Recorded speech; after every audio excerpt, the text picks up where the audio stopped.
പരിശുദ്ധ കന്യകാമറിയത്തിൻ്റെ അമലോത്ഭവം വിശ്വാസ സത്യമായി പ്രഖ്യാപിച്ച സഭയുടെ ഔദ്യോഗിക പ്രമാണരേഖ മറിയത്തെ ഇപ്രകാരം വാഴ്ത്തുന്നു.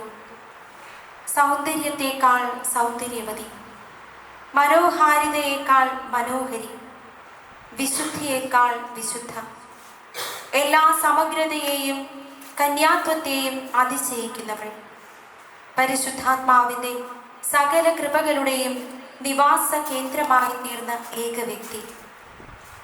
ബ്രഹ്മചാരിയായിരുന്ന യോഹന്നാന്റെ കന്യാത്വ ഹൃദയഭാവത്തിൽ ഈശോ നൽകിയ സമ്മാനമാണ് തൻ്റെ അമ്മയെ മറ്റെല്ലാവർക്കും മുൻപേ അമ്മയായി സ്വീകരിക്കാനുള്ള കൃപ.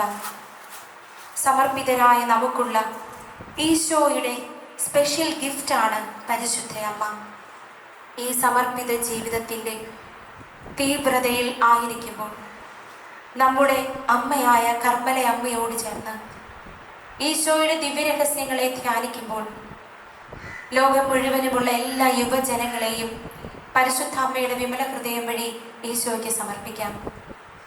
അമ്മയുടെ കാപ്പയുടെ കീഴിൽ അമ്മേ, യുവതലമുറയെ കാത്തുകൊള്ളണമേ.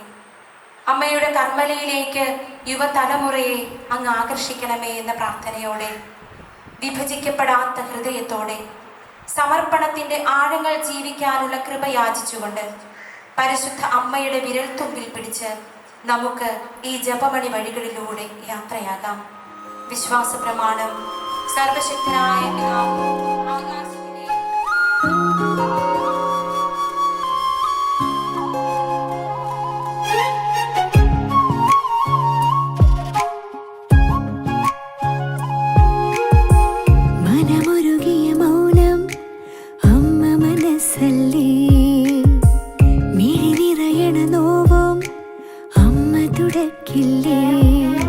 സ്വർഗം ചേർന്നൊരു മാറിൽ ഒരു കുഞ്ഞായി മാറിയിടാ, സ്വപ്നം ചാഞ്ഞൊരു തോളി എൻ ജീവിതമേകിടാ. കണ്ണീരിൻ കാലത്ത് പുഞ്ചിരി തൂകി ചാരത്ത് ഒരു നാളും മാറാതെ മേരി എന്നമ്മ. യേശു നിറഞ്ഞതേ അമ്മ പൂന്തോപ്പിൽ, യേശു വളർന്നതേ അമ്മ താരാട്ടിൽ, യേശുയെ ഞാൻ കണ്ടത് അമ്മ മടിത്തട്ടിൽ, ഈശോയ്ക്ക് അമ്മയൊരുക്കിയ സ്നേഹം പൂന്തട്ടിൽ.